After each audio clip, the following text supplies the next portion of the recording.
We have here the deception, but I do not think that this is someone here deceiving or someone here na may hindi magandang intensyon. But I'm likely being drawn to the mask that this person here is wearing. So this is giving me the vibe that this is someone here secretly in love with you. Could be a secret admirer or someone here that longs for you but you do not know. Yan. This person is hiding that. Pwedeng pagkaharap ka niya, hindi masyadong obvious, pero like ka pala niya. Diba? And this person here finds you really attractive. Yan, no? Pwedeng may mga similarities din kayo o may napapansin siya rito, mga bagay na pagkakapareho kayo. Or, I must say that you might be checking out this person's love checklist. Yung listahan na gusto niyo sa isang person, mukhang tinataglay mo yun, no? And for some reason, this person here, parang may mga plano siya, no, about this connection here, no? Talagang parang ang vibe is wala pa talagang nasisimulan sa inyong dalawa or kung meron man, maaaring fresh pa lamang ito, mga ganun. Or iniisip niya pa lang. Kasi parang lahat ito ay naglalaro sa kanyang isipan. Yan ang aalamin natin. Okay, let's go ahead and check this.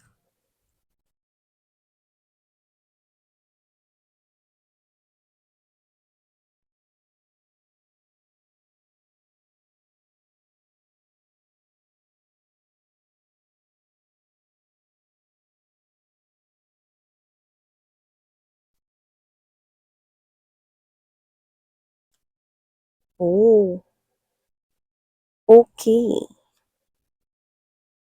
So, ilatag na muna natin to mga babes no, bago natin tuluyang i-read. But right at the center or heart of this reading is the very soon. Very soon means malapit na, no? Or this person here, tinagalog. It's like it might happen anytime soon, no? So, be prepared yan, no?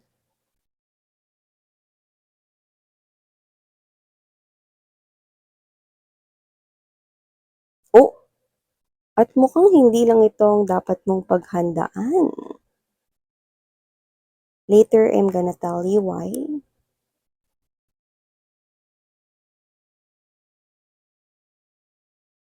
Okay. So, hi and hello there, collective. Thank you po sa inyong patuloy at walang sawang pagsuporta. At sa mga new subscribers, hi, hello, ako po si Yan. Welcome. Tuloy po kayo rito sa community namin. At sa mga pabalik-balik kong viewers, maraming salamat po sa inyong walang patid na pagsuporta. Sa inyong mga babes, mga tayong gender dito, remember that na babae, lalaki, LGBT, cross-watchers, lahat kayo welcome.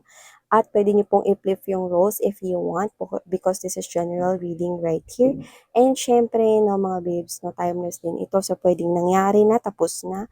Pwede naman na yung sa iba, no, pwedeng nangyayari sa kasalukuyan at sa iba naman ay pwedeng hindi pa at isang prediction sa kanilang future. Pero nakikita ko dito mga babes, no, kung sino man mga nakaka-resonate or makaka-resonate dito, getting to know each other right here. Keep an open mind in reverse position. Separation, stay optimistic and trust. Both are in a pride position, which means pansinin mo naman ako. Yan. Either pansinin mo naman ako or sana mapansin mo naman daw siya. Yan. No? So, sounds like, no, may gusto to sa inyo at nakikita ko naman na lumalabas siya bilang unrequited love, which means pwedeng matagal-tagal-tagal na rin talaga siyang may gusto sa'yo. Yung iba baka mahal ka na niya, no? Nararamdaman niya rito na maaring siya lang yung nagmamahal sa'yo, no? Kasi posibleng hindi mo siya pinapansin or hindi mo siya napapansin, no?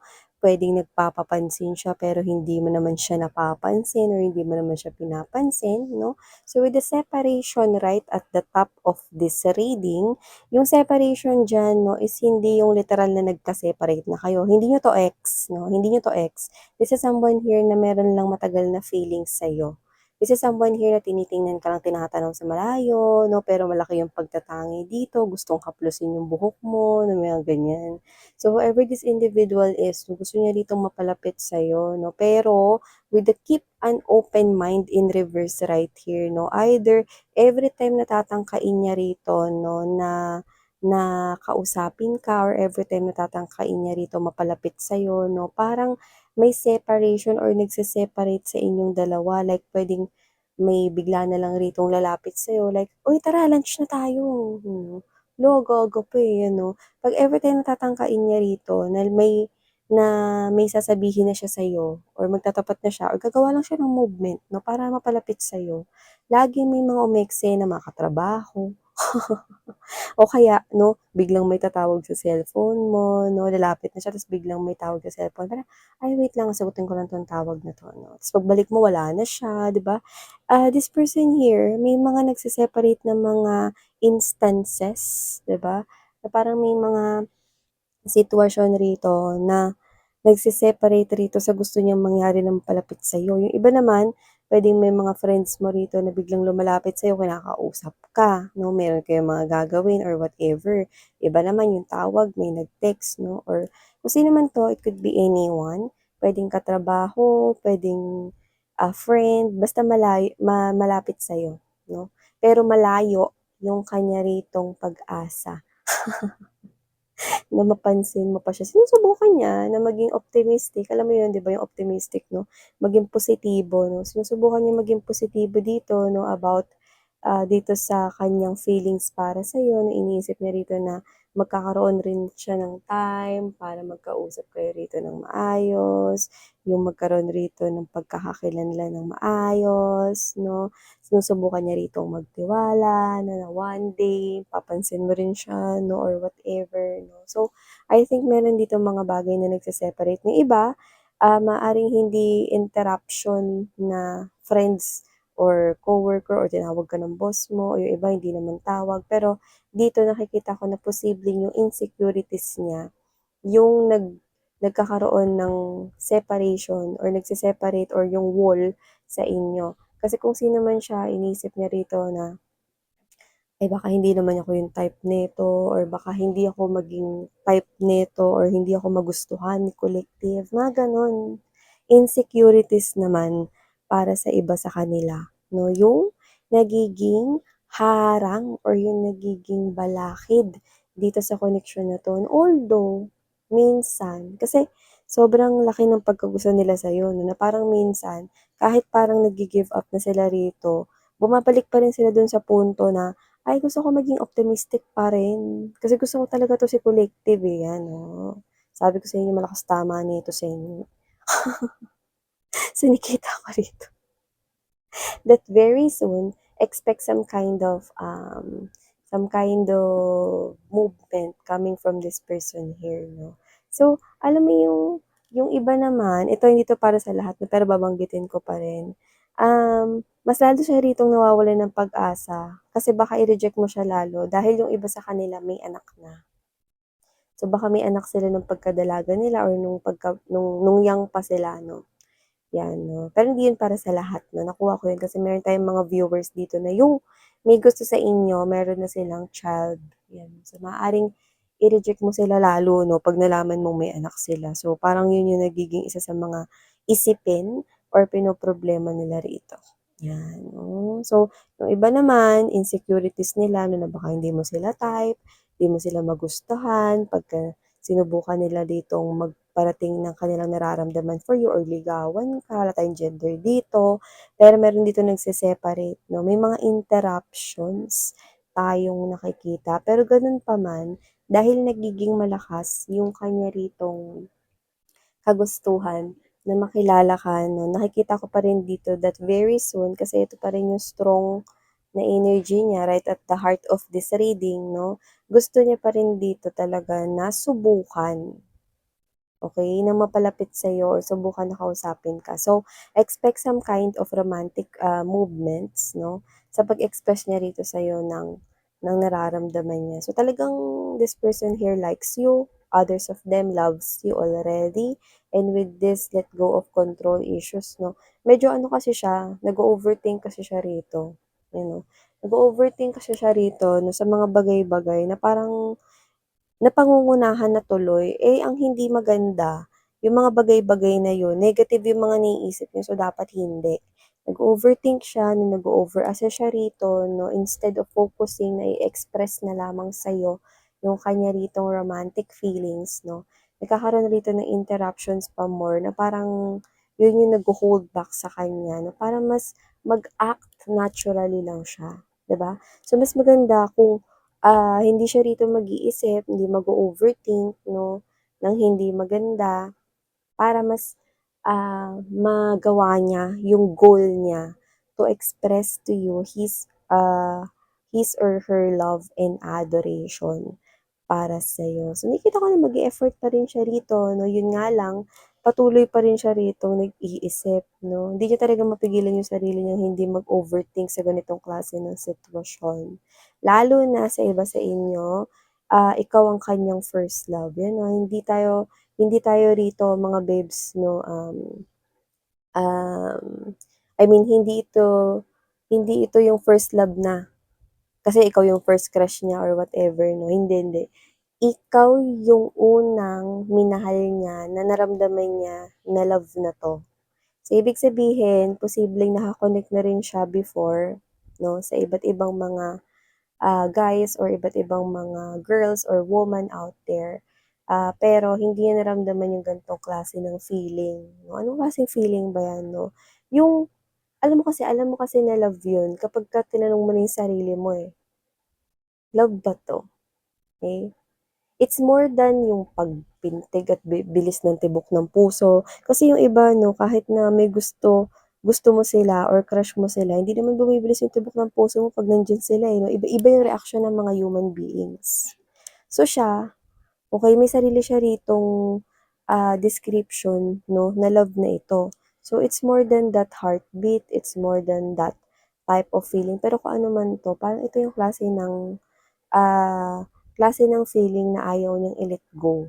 At ikaw yung klase ng individual na ayaw niya rito na mapunta lang basta-basta sa iba nang wala siya ritong ginagawa or hinahayaan niya lang yung sitwasyon. So, nakikita ko nagagawa siya rito ng mga effort at ang cute kasi yung mga gagawin niya ritong effort is parang yung teenager vibe. So, hindi naman siya teenager, pero yung mga magiging approach niya rito is like para kayong nag-turn back time at bumalik kayo 'no, nung mga times na kayo ay nasa middle school, nasa high school, or nung nag-aaral pa kayo 'no. This is something here sweet, okay? As sweet as chocolates and flowers. So, even though ano man yung age ninyo ngayon or ano man yung inyong age ngayon, yung pagpapakita at pag-e-express niya ng magiging, actions niya is yung mga bagay na parang ginagawa or nararamdaman kung paano ma-inlove ang isang teenager, 'di ba?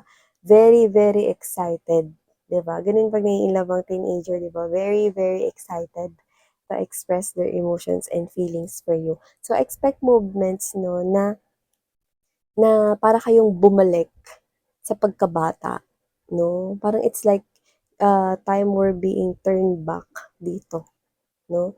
So, kapag kayo na ipinarating niya na sa inyo 'no, kayo 'to na you find it really cute, pero alam mo yun, nakikita ko rito that in the near future, with this attraction, new love, and you deserve love, sa tingin ko mas lalo pa siyang mag-o-overthink. Kasi mas marami siya ritong magiging karibal in the near future kasi marami pa rito na makikilala ka 'no, na makikita ka 'no as the one na gusto nilang ligawan, gusto nila ritong mas makilala 'no.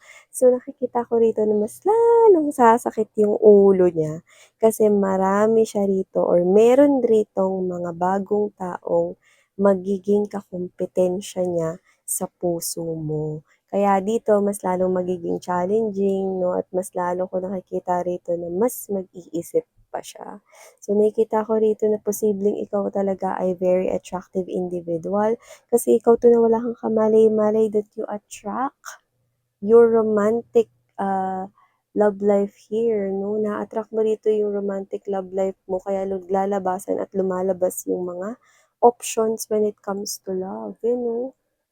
Para kang magnet, no, na-attract mo 'tong mga kalalakihan na 'to or mga kababaihan na 'to, no, at nakikita kong mas marami pang magkakagusto sa'yo in the near future, no. Kaya nagiging mahigpit ang kompetisyon, no, sa puso mo. It doesn't have to be na may pila, no, na kung saan parang yung pila is hanggang dun na, no, sa may kabilang kanto, hindi naman gano'n.